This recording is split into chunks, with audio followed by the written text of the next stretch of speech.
Welcome to Learn in Excel. My name is Raphael. In this video now, we're going to be talking about sparklines. Now, sparklines are a type of a graph that fits in a single cell and provides information about that data in that row. Now, sparklines can be illustrated as a line or as a column, and I'm going to demonstrate both of them as here. So here, as you can see, I've got the sales rep here, Bob, Sue, Grace, all the way down to Gail. And I've got the months, I've got the first 6 months, January to June, and the various dollar values here. So what I want to do is take that raw data and graphically present it in a sparkline and graphically represent it in a column sparkline. So let's see how I do that. So what I did is basically made a copy of this and eliminated all the data so we can start from scratch. So if I go here, let's begin. So the first thing I did is use the rand between function that we've already talked about. So equals rand between.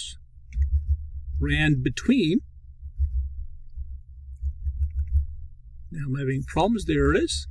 And of course, I just selected number 3 to 15, but you can select anything you want. So I'm going to go 300, comma 1500, enter.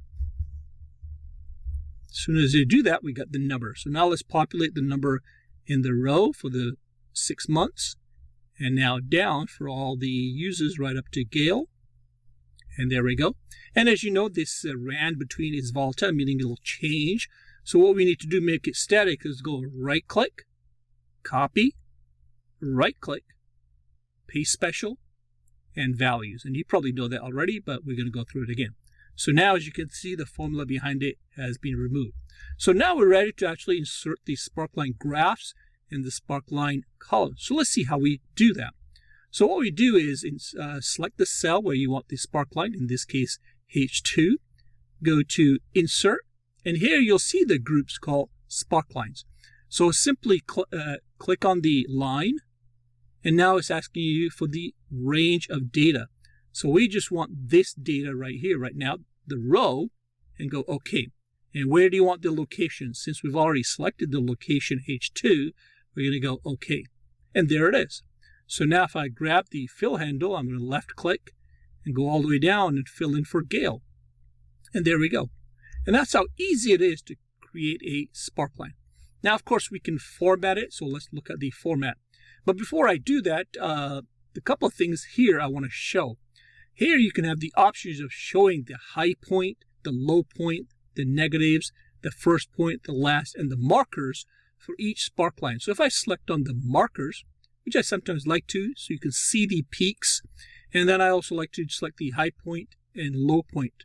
Now once I've done that, I'm going to get a better illustration of this, so let's choose this. Now if this is too busy for you for regarding markers, then you can certainly uncheck markers if you want. But most likely I like to keep the markers, and it's entirely your preference. So let's uncheck it right now to be more simplistic.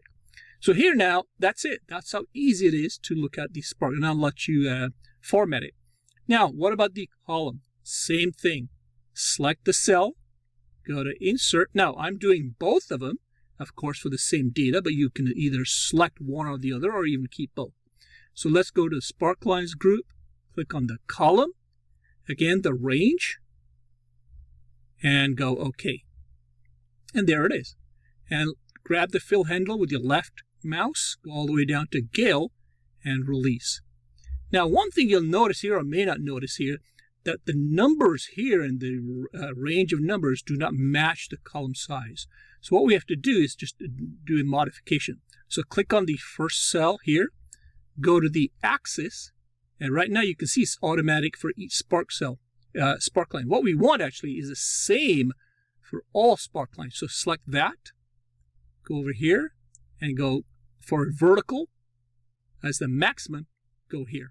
And now we can actually look at the styles and whatever styles you want. And again, high point, low point. And that's it. And that's how you actually create both sparklines and columns for the various data in the rows.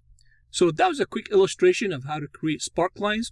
And the key thing to remember that this is a small illustration, graphical representation of each row rather than the entire data. So I'm going to leave it here. We'll continue with the next video. So my name is Rafael, and this is Learning Excel. See you in the next video.